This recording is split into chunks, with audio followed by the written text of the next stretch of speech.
참 좋으신 하나님 감사드립니다. 우리에게 복음을 주시고 하나님의 구원의 축복 속에 우리를 부르시고 인도하심을 감사드립니다. 우리의 삶과 인생이 주의 복음을 날마다 누릴 수 있도록 복음을 향한 하나님의 뜻을 향한 집중의 축복과 응답 속으로 들어가게 하여 주옵소서. 주의 언약을 붙잡고 하나님을 누리고 복음을 누릴 때 다쳤던 모든 응답의 문들을 열며 주의 뜻과 주의 계획을 붙잡고 달려가는 절대 응답의 인생이 될 수 있도록 하나님이 역사하시고 인도하여 주옵소서. 우리 생각과 마음을 혼미케 하여 복음을 복음으로 누리지 못하게 하는 모든 불신앙과 흑암이 결박되게 하시고 우리 처한 상황 속에 복음 안에 모든 답이 있음을 깨닫고 누리는 복음의 증인으로 설 수 있도록 하나님이 역사하시고 인도하여 주옵소서. 감사드리며 주 예수 그리스도의 이름으로 기도합니다. 아멘. 오늘 함께 나눌 말씀 제목은 승리의 입성입니다. 승리의 입성입니다. 우리 좌우에 계신 분과 인사하겠습니다. 예수가 그리스도십니다.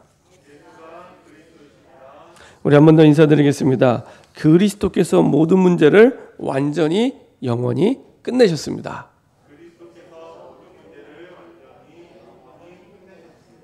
네, 우리 한 번 더 인사하겠습니다. 그리스도께서 이미 승리하셨습니다. 네, 이미 그리스도께서 우리 인생 모든 문제를 끝내시고 승리하셨습니다. 그래서 구원받은 복음을 받은 저 여러분들은 그 복음만 누리시면 됩니다. 특별히 참고할 것은 저와 여러분들의 인생이 믿든지 안 믿든지 항상 하나님이 원하시는 한 방향으로 계속 흘러가고 있습니다. 알면 누리면서 가고요. 모르면 누리면서 가는데 한 방향으로 하는데 어떤 방향이냐? 마태복음 24장 14절입니다. 마태복음 24장 14절. 우리 한번 확인해 볼까요? 마태복음 24장 14절입니다.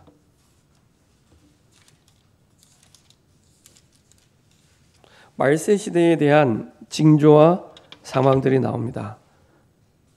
거짓 선지자들이 일어나고 불법이 성하고 사람이 서로 미워하고 기근과 지진과 전쟁이 일어나는 딱 지금 상황이에요.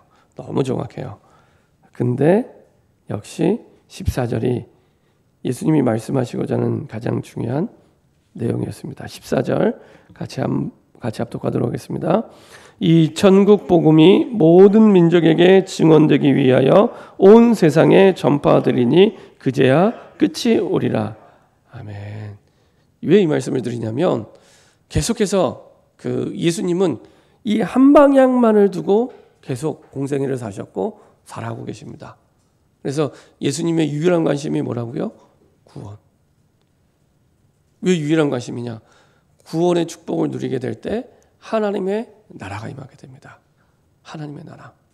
그리고 이 땅에서의 모든 하나님의 나라는 영원한 우리가 가야 될 하나님의 나라의 그림자입니다. 그래서 예수님이 지금 우리가 계속 마태복음 말씀을 한 장 한 장 계속 보잖아요. 다양한 질문과 역사와 능력과 많은 일들이 있는데 항상 방향은 이 방향입니다. 이 천국 복음이 하나님 나라의 복음이 하나님 나라를 임하게 하는 이 복음이 모든 민족에게 증언되기 위하여 설명하는 게 아닙니다. 분명한 증거를 가지고 전달하는 겁니다. 증언되기 위하여. 그것도 내가 하는 게 아닙니다. 내가 이 방향을 마음에 담고 결단하면 언약을 붙잡으면 하나님이 되어지게 하십니다. 증언되기 위하여 온 세상에 237개 나라와 5천족 그 현장 속에 전파되리니 하리니가 아니라 하나님이 지금 이끌어가고 계시기 때문에 그 언약을 붙잡은 사람을 통해서 되어지게 하시죠. 되리니 그제야 끝이 오리라. 그 말은 이 땅의 모든 시간표, 전 세계 77억, 78억의 인간 모든 사람의 시간표, 그리고 저 사람들 모든 시간표가 여기에 걸려 있습니다. 여기에 걸려 있습니다. 내가 믿든지 안 믿든지 하나님 이 방향을 두고 계속 인도하고 계십니다.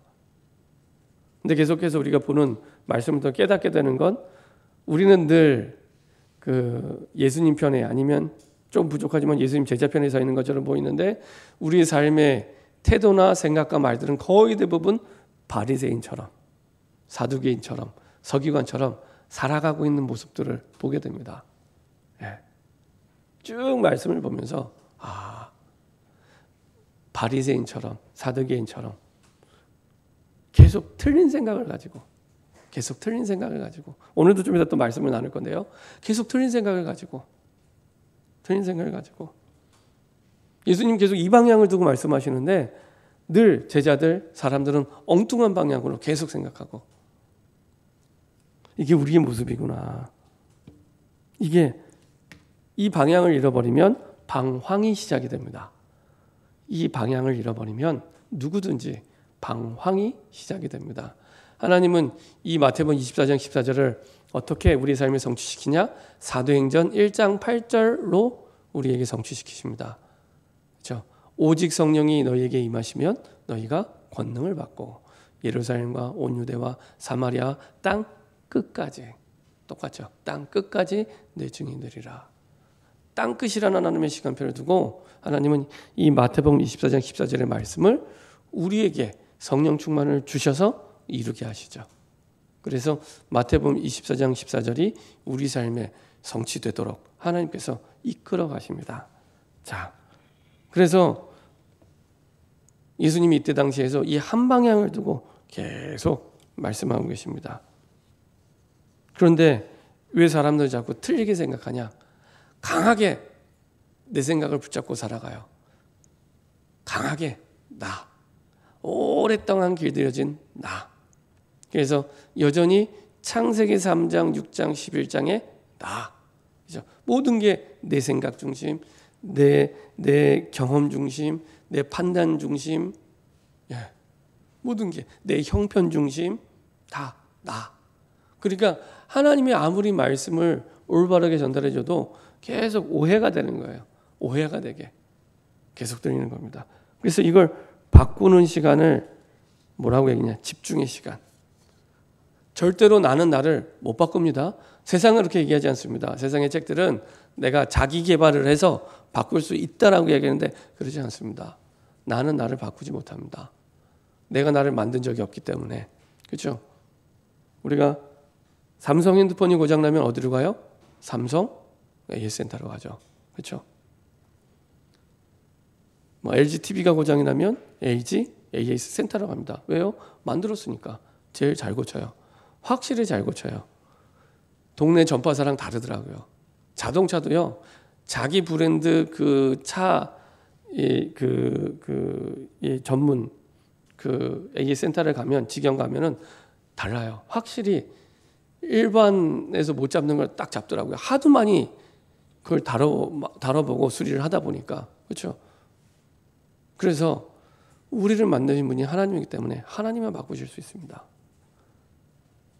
우리의 해결되지 않은 영적 문제, 그리고 하나님 떠난 문제를 하나님만. 그래서 하나님의 은혜로 말미암아 구원받은 것처럼 그 은혜로 말미암아 우리의 모든 것이 바뀌어지게 됩니다. 그래서 집중의 시간이 필요합니다. 그 은혜를 누리며 집중하는 그 시간, 그때 내가 바뀌는 겁니다. 세상이 말하는 것처럼 자기 개발을 해서 바뀌는 겁니다. 참고는 되겠지만 기준은 아니죠. 우리가 지난주에 그래서 이런 집중의 시간을 가졌습니다. 특별 새벽 기도 통해서 집중의 시간을 가졌는데요. 이 시간이 우리에게 주시는 원하는 응답이 뭐냐? 내 거 버리고, 지금까지 내 거 붙잡고 살아왔는데 내 거 버리고 하나님 거 붙잡을 수 있도록. 내 거 붙잡아서 한계에 부딪히고 계속 방황하게 됩니다. 방향이 안 맞으니까요. 그래서 내 거 버리고 하나님 거 붙잡아라. 이런 시간입니다. 그래서 첫날에 잃어버린 영혼을 향하여 우리의 인생의 방향을 바꿔야 됩니다. 먹든지 마시든지 무엇을 하든지 하나님이 가장 원하시는 방향은 잃어버린 영혼을 향하여, 하나님을 떠난 빈 영혼, 빈 현장, 그렇죠? 그 현장, 그 영혼, 그 나라를 두고 우리 인생의 방향을 맞출 때 가장 하나님이 원하시는 방향으로 인도받게 됩니다. 그 방향 속에서 내가 일을 하고 직장을 다니고 그 방향 속에서 내가 사는 지역 속에 살 때 나를 왜 이 직장에, 나를 왜 이 일을 하게 하셨는지, 나를 왜 이 지역에 살게 하셨는지 그 이유가 그때부터 선명해지고 진짜 의미 있는 인생이 그때부터 시작이 됩니다. 진짜 멋있는 인생은 그때부터 시작이 됩니다. 그렇죠? 방향을 바꾸라. 잃어버린 영혼을 향하여. 이것이 하나님이 원하시는 유일한 인생의 방향입니다. 복음이 없는 그 현장을 향하여, 복음이 없는 영혼을 향하여. 그리고 누가복음 15장 1절부터 7절에 보면은 더 세밀하게 나와 있습니다. 목자들이 잃어버린 양을 두고 끝까지 그 양을 찾지 않겠느냐. 그게 예수님의 마음입니다. 예수님의 한결같은 마음입니다. 그 당시 목동들의 문화는 잃어버린 양을 끝까지, 심지어는 만약에 그 양이 죽어 있으면 그 죽은 사체라도 가지고 돌아올 만큼 끝까지 하물며, 그렇죠? 예수님의 마음이 그 마음입니다. 하나님을 떠난, 하나님을 잃어버린 그 영혼을 끝까지 우리 마음에 담고 그 마음으로 달려갈 때 그 속에서 모든 응답이 시작됩니다. 그 속에 사실은 우리가 지금 갈급해하는 모든 응답들이 그 속에 있습니다. 그래서 우리의 인생 전환이 되도록 잃어버린 영혼을 향하여, 그래서 먼 미래가 아니라 지금 이 말씀을 듣고 있는 지금 하나님은 우리를 부르십니다. 내가 뭔가 준비되고 뭔가 갖추어지고 부르는 게 아닙니다. 지금. 그렇죠? 사람들은 자꾸 오해하고 착각을 해요. 뭔가 내가 준비가 되고 형편이 나아지고 뭔가 능력을 갖추고 그런 거 아닙니다. 예수님이 제자들 부를 때 그렇게 안 부르셨잖아요. 우리 성경대로 믿어야 되는데 제자들 부를 때 예수님이 부르시는 게 시간표예요. 뭔가 준비되고 부른 게 아닙니다. 그렇죠? 어부인 상태, 그 상태에서 그대로 부르신 겁니다. 그렇죠? 출애굽기 3장 1절부터 18절에 보면은 모세를 부를 때도 마찬가지입니다. 뭔가 능력 있고 갖춰질 때 안 부르셨어요.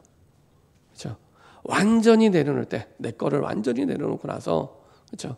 자기 재산의 영은 정말 없어도 아무것도 없는, 모세가 잡고 있는 지팡이도 내 거가 아닌 그 정도로 아무것도 없을 때, 우리 상식에는 뭔가 모세가 능력 있을 때 부르면 좋잖아요. 왕족일 때, 살인자도 아닐 때, 뭔가 힘이 있을 때, 젊었을 때 아닙니다.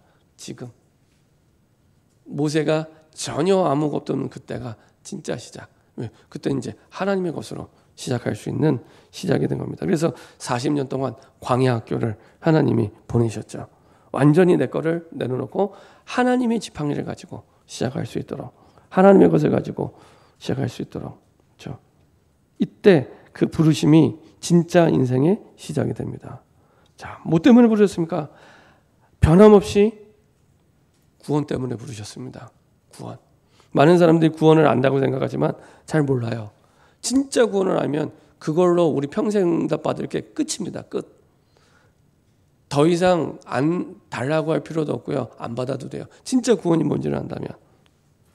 도저히 구원받을 수 없는 우리가 구원을 받게 된 겁니다. 지난번에 말씀드린 대로 1만 달란트 빚진 자, 내 목숨을 내어줘도, 아내의 목숨을 내어줘도, 자녀의 목숨을 내어줘도 갚을 수 없는 빚을 탕감받은 겁니다. 그렇죠? 그게 어떤 빚입니까?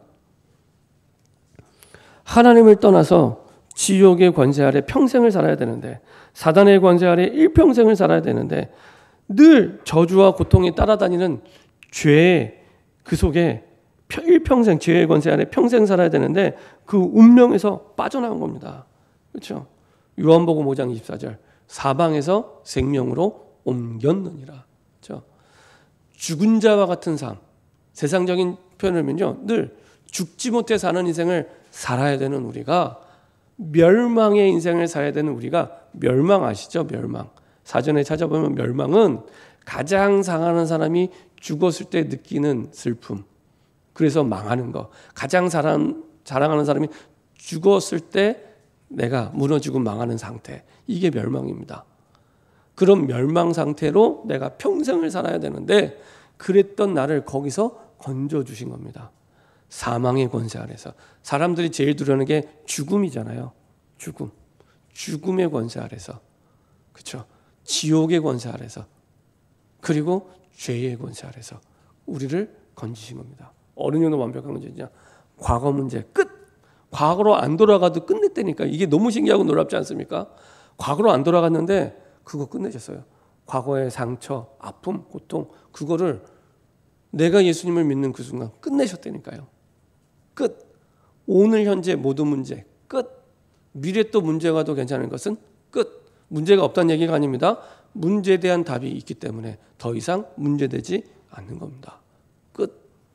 다 끝내시고 우리를 거기서 건지신 겁니다. 끝낸 정도가 아니라 완전히 발판되게 하십니다. 우리가 지금 안 되고 힘들고 어렵게 만드는 그 문제들을 완전히 발판되게 하시고요. 그리고 완전히 하나님의 축복의 통로가 되게 하십니다. 이 정도로 완벽하게 우리를 건지셨죠. 누구에게요? 정말로 예수님을 그리스도로 고백하는 그 사람에게. 주는 그리스도시죠.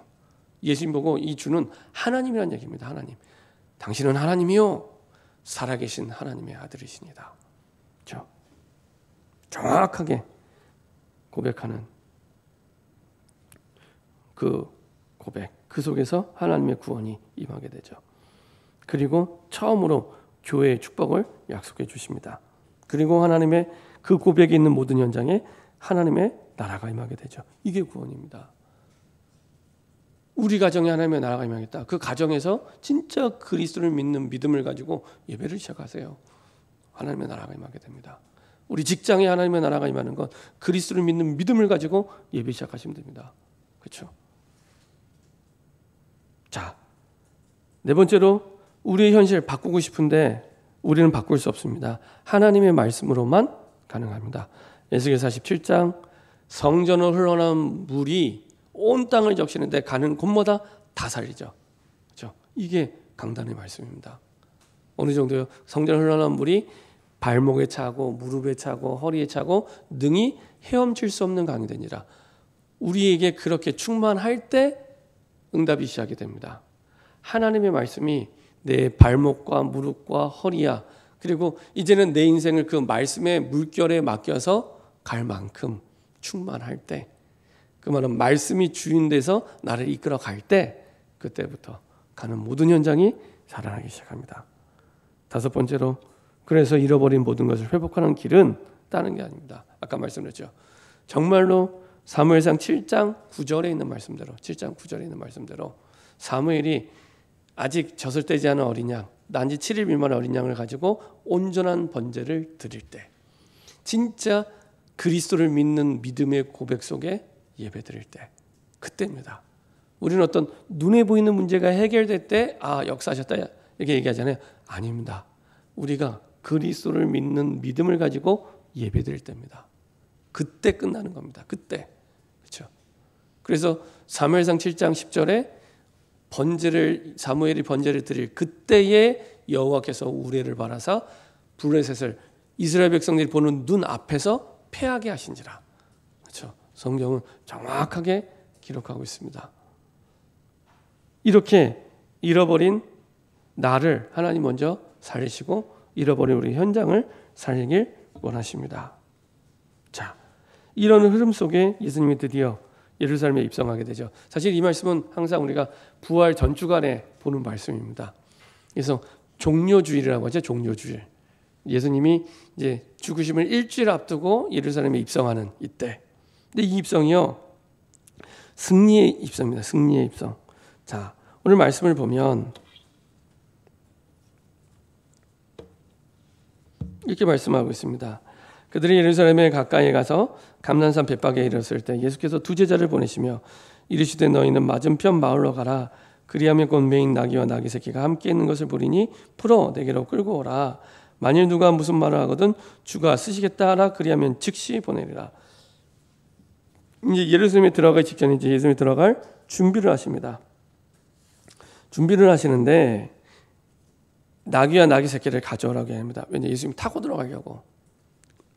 그래서 나귀를 타고 들어가시는데 나귀를 타고 들어간다는 것은 평화의 왕으로 이제 예수님이 이 땅에 오셨다라는 것을 보여주는 증표가 되죠. 그러면서 하나님의 말씀이 이미 예언되어 있음을 이제 말씀하고 있죠. 이는 선지자를 통하여 하신 말씀을 이루라 하심이라 이르렀을 때 시온 딸에게 이르기를 내 왕이 내게 임하나니 그는 겸손하여 나귀 곧 멍에 매는 짐승의 새끼를 탔도다 하라. 그래서 나귀와 나귀 새끼 두 마리를 갖고 오지만 예수님은 나귀 새끼를 타고 가죠. 그래서 그 나귀는 옆에서 같이 따라가면서, 그래서 예수님이 이 땅에 왕으로 메시아로 오심을 이제 나타내는 중요한 사건이 됩니다. 그래서 예루살렘 입성의 사건은 너무너무 중요한 사건. 예수님이 이제는 그 시대를 살릴 메시아로 그리고 겸손의 왕으로 오셔서 이제는 그 시대에 정확한 그리스도로 이 땅에 오셨음을 이제는 나타내는 중요한 그 승리의 선포와도 같은 것이 바로 오늘 예루살렘의 입성입니다. 스가랴 9장 9절을 한번 찾아보겠습니다. 자, 스가랴 9장 9절. 구약성경 스가랴 9장 9절. 학계 뒤에 있습니다.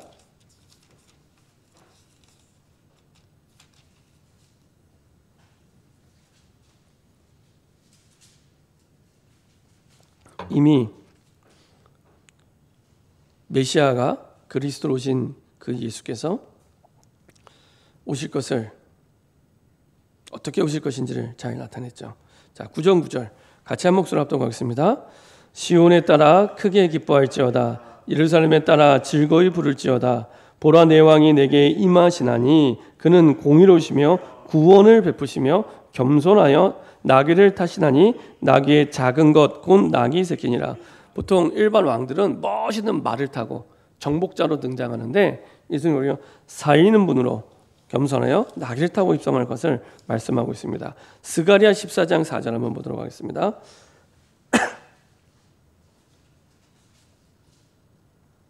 자, 감람산에서 예루살렘에 내려오실 것을 이때 또 예언이 되었죠. 자, 14장 4절입니다. 같이 합독하겠습니다. 그날에 그의 발이 예루살렘 앞 곧 동쪽 감람산에 서실 것이요 감람산은 그 한가운데가 동서로 갈라져 매우 큰 골짜기가 되어서 산 절반은 북으로 절반은 남으로 옮기고 이렇게 표현되어 있습니다. 자,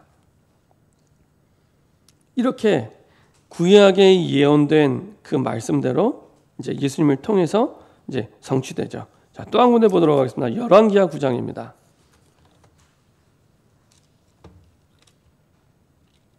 열왕기하 9장 13절 말씀입니다.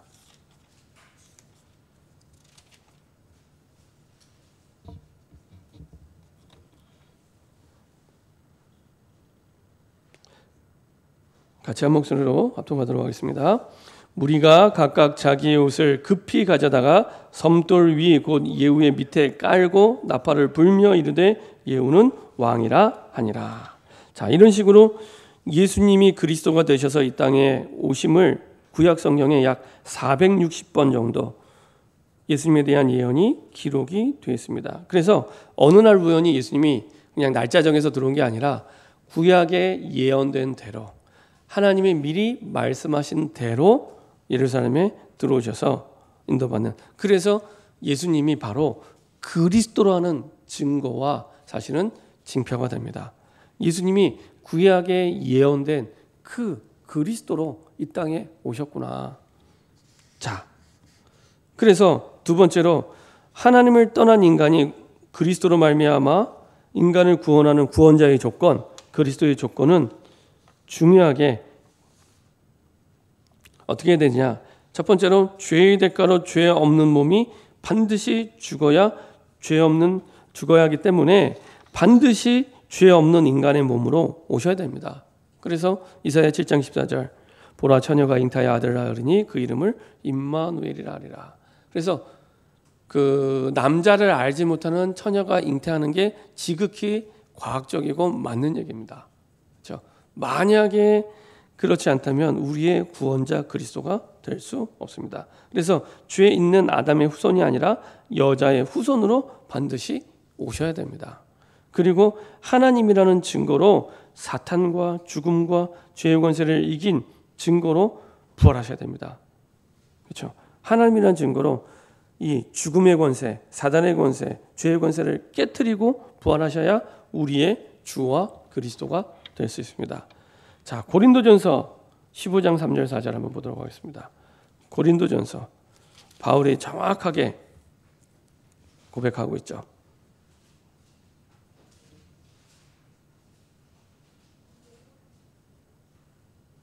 자, 1절부터 4절까지 보도록 하겠습니다. 고린도전서 15장 1절부터 4절까지 같이 합독하도록 하겠습니다. 고린도전서 15장 1절부터 4절입니다. 형제들아 내가 너희에게 전한 복음을 너희에게 알게 하노니 이는 너희가 받은 것이요 또 그 가운데 선 것이라. 너희가 만일 내가 전한 그 말을 굳게 지키고 헛되이 믿지 아니하였으면 그로 말미암아 구원을 받으리라. 내가 받은 것을 먼저 너희에게 전하였노니 이는 성경대로 그리스도께서 우리 죄를 위하여 죽으시고 장사 지낸 바 되셨다가 성경대로 사흘 만에 다시 살아나사. 그렇죠? 복음에 대해서 얘기하는데 아시는 것처럼 고린도전서는 고린도 교회에 보낸 편지죠. 이미 복음을 받았던, 복음을 알고 있다고 하는 그 고린도 교회에 다시 한번 복음을 설명합니다.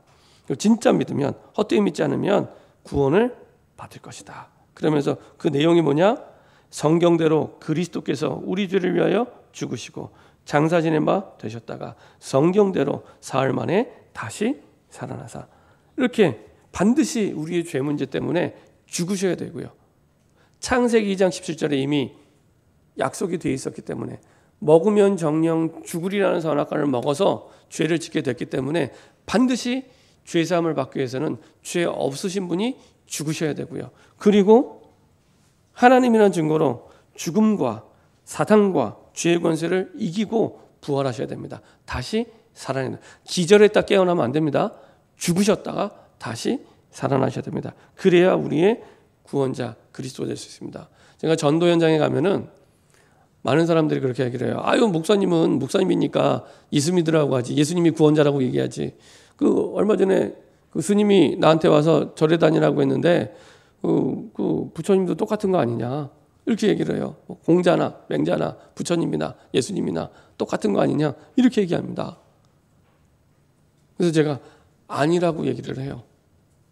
왜 아니냐? 사실은 이 내용 때문에 그리스도가 될 수 있는 조건이 안 되잖아요. 죽긴 죽었는데 죄에 있는 상태로 죽었고, 그리고 반드시 우리의 그리스도 구원자가 되려면 사탄과 죽음과 죄의 권세를 이기고 부활하셔야 됩니다. 그래야 우리의 구원자 그리스도가 될 수 있는데 석가모니도 맹자도 공자도 이렇게 못했거든요. 아직도 여전히 무덤에 있습니다. 그래서 우리의 주와 그리스도가 될 수 없습니다. 좋은 분들입니다. 고생도 많이 하셨습니다. 근데 우리의 그리스도는 아닙니다. 구원자는 아닙니다. 우리 인생의 문제를 해결해 줄 수 없습니다. 길이 아닙니다. 그렇죠? 다 아는 것처럼 보이지만 그렇지 않습니다. 우리가 문제를 만나면 가장 먼저 어디로 달려갑니까? 그리스도에 달려옵니까? 그분은 정말 그리스도를 구원자로 믿는 분입니다. 근데 대부분이 그렇잖아요. 사람 따라가고 돈 따라가고 환경 따라가고, 그렇죠? 그래서 삶과 복음과 따로 가는 겁니다. 오후 예배 때 말씀드리겠지만 복음화가 안 되는 거죠. 그렇죠? 진짜 나의 구원자가 그리스도 맞다. 그 안에 모든 길이 있습니다. 우리에게 와 있는 모든 문제, 1000가지, 10,000가지, 10,000가지 아무 상관없습니다. 그 모든 문제 답길이 그리스도 안에만 있습니다. 자, 이 시간을 가지고 우리가 지금 고난을 당하고 있다, 문제를 만났다, 다르게 보이기 시작합니다. 다르게 보이기 시작합니다. 자, 요한복음 16장 19절 24절, 예수님이 죽으심과 부활을 앞두고 말씀하신 장면이죠. 요한복음 16장 19절에서 24절입니다.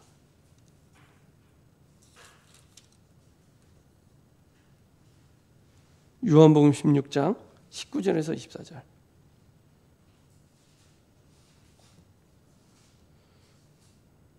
역시 예수님의 죽으심을 얼마 남지 않은 상황에서 예수님이 하신 말씀입니다. 자, 여러분들이 19절부터 24절까지 같이 한 목소리로 합독하겠습니다. 예수께서 그 묻고자 함을 아시고 이르시되 내 말이 조금 있으면 나를 보지 못하겠고 또 조금 있으면 나를 보리라 하므로 서로 문의하느냐. 내가 진실로 진실로 너희에게 이르노니 너희는 곡하고 애통하겠으나 세상은 기뻐하리라. 너희는 근심하겠으나 너희 근심이 도리어 기쁨이 되리라. 여자가 예산하게 되면 그때가 이르렀으므로 근심하나 아기를 낳으면 세상에 사람 난 기쁨으로 말미암아 그 고통을 다시 기억하지 아니하느니라. 지금은 너희가 근심하나 내가 다시 너희를 보리니 너희 마음이 기쁠 것이요 너희 기쁨을 빼앗을 자가 없으리라. 그날에는 너희가 아무것도 내게 묻지 아니하리라. 내가 진실로 진실로 너희에게 이르노니 너희가 무엇이든지 아버지께 구하는 것을 내 이름으로 주시리라. 지금까지는 너희가 내 이름으로 아무것도 구하지 아니하였으나 구하라 그리하면 받으리니 너희 기쁨이 충만하리라. 이게 지금 예수님이 돌아가시기 얼마 전에 예수님의 부활을 사람들이 너무 안 믿으니까 이해는 돼요. 한 번도 죽은 자가 살아나는 걸 본 적이 없잖아요. 그래서 예수님이 다시 이제 말씀하시는 겁니다. 비유로 말씀하시는 거죠. 내 말이 조금 있으면 나를 보지 못하겠고, 예수님이 죽으심을 얘기합니다. 조금 있으면 나를 보리라, 부활을 얘기합니다. 내가 진실로 진실로 너희에게 이르노니 너희는 곡하고 있던 거다. 그렇죠? 왜냐하면은 정치적인 한 자리 할 줄 알았는데 가버리셨잖아요. 그래서 슬퍼하는 겁니다. 세상은 기뻐하리라. 그죠? 세상은 잡아다 오게 가뒀으니까, 죽였으니까, 죽이려고 했으니까. 너희는 근심하겠으나 너희 근심이 도리어 예수님의 부활로 기쁨이 되리라. 하면서 비유하십니다. 여자가 해산하게 되면 그 때가 이르러서는 근심하나, 그렇죠? 아기를 낳으면 세상에 사람 난 기쁨으로 말미암아 그 고통을 다시 기억하지 아니하느니라. 그렇죠? 지금은 너희가 근심하나 내가 다시 너희를 보리니, 그렇죠? 예수님의 부활을 얘기합니다. 너희의 마음이 기쁠 것이요 너희 기쁨을 빼앗을 자가 없으리라. 절대적인 기쁨의 축복을 깨닫는 날이 오게 되죠. 그날에는 예수님이 부활하시고 나서는 너희가 아무것도 내게 묻지 아니하리라. 내가 진실로 진실로 너희에게 이르노니 너희가 무엇이든지 아버지께 구하는 것은 내 이름으로 주시리라. 지금까지 너희가 내 이름으로 아무것도 구하지 아니해서 구하라 그리하면 받으리니 너희 기쁨이 충만하리라. 예수님의 부활하신 말미암아 우리가 예수 이름으로 기도할 때 그 부활의 능력으로 역사하시고 응답을 주실 것을 약속해 주셨죠. 그래서 고난의 시간이 아니야. 그 뒤에 부활의 응답과 축복이 있어. 그 응답을 맛보고 나면 내가 고난당한 게 고난이 아니라는 걸 알게 될 거야. 이 얘기를 하시는 겁니다. 우리가 슬퍼할 시간이 아니고 오히려 원수 마귀가 슬퍼할 시간. 그죠? 이 시간은. 왜냐? 좀 있으면 부활의 능력으로 그 응답을 보게 될 것이기 때문에 부활의 주님이 우리와 함께하고 계시고 만왕의 왕자인 그리스도 예수 이름으로 기도하면 응답하시고 그냥 응답이 아니라 충만한 기쁨으로 채우시기 때문에 우린 자꾸만 고난, 문제 이거에 매몰돼서 진짜 그 뒤에 오는 그 부활의 축복과 응답과 이 어마어마한 하나님의 계획들을 다 잃어버리고 살아요. 그래서 이 축복과 기쁨을 두고 응답받을 수 있어요. 그래서 정말로 이 사실을 안다면 정말 길게 보고 멀리 보고 높게 보고 깊게 보고 다르게 보기 시작합니다. 다르게 보기 시작합니다. 어제도 잠깐 다락방 하는데 돌아오는 금토주일날 기도 제목을 얘기하라고 했더니 금토주일날 제가 올 수 있도록 기도해 주세요. 막 이렇게 얘기하더라고요. 뭐 대학원생이니까 할 게 많아요. 그래서 제가 이제 그 얘기 들으면서 이제 알아들을 만한 사람이기 때문에 제가 얘기했습니다. 혹시 네가 할 거 다 못해도 와 그랬습니다.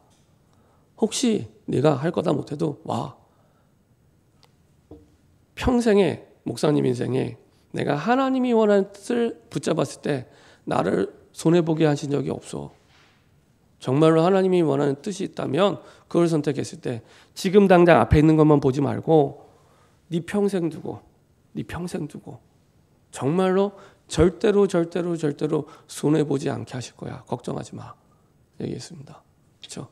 짧게 보지 말고 당장 눈앞에 현실만 보지 말고 평생 멀리 크게 우리의 시간표는 항상 마태복음 24장 14절에 있습니다.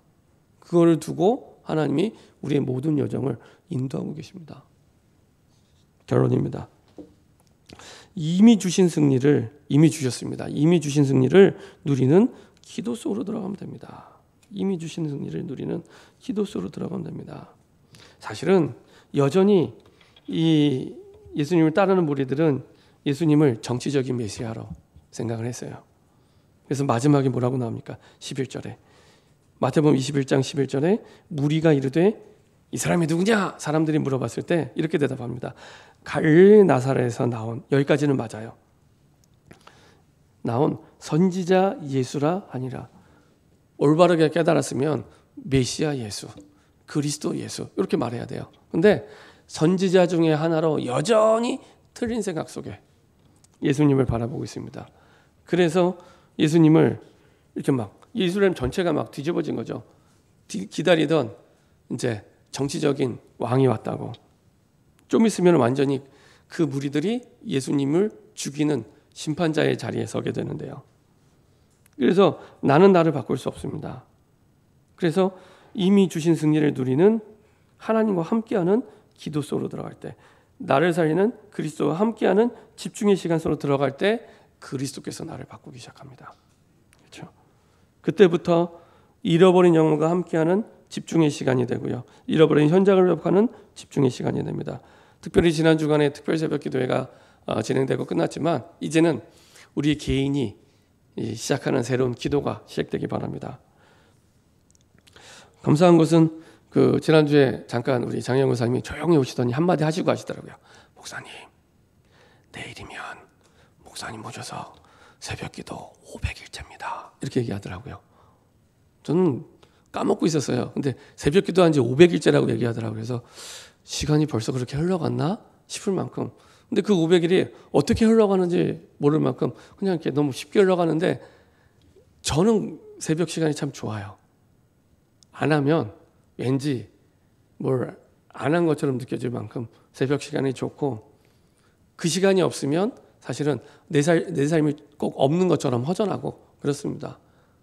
그러다 보니까 벌써 500일이 지나왔더라고요. 그래서 솔로몬이 드렸던 1000번째처럼 진짜 앞으로 500번 하나님이 어떻게 하실지 또 기대가 되고 기도가 되는데요.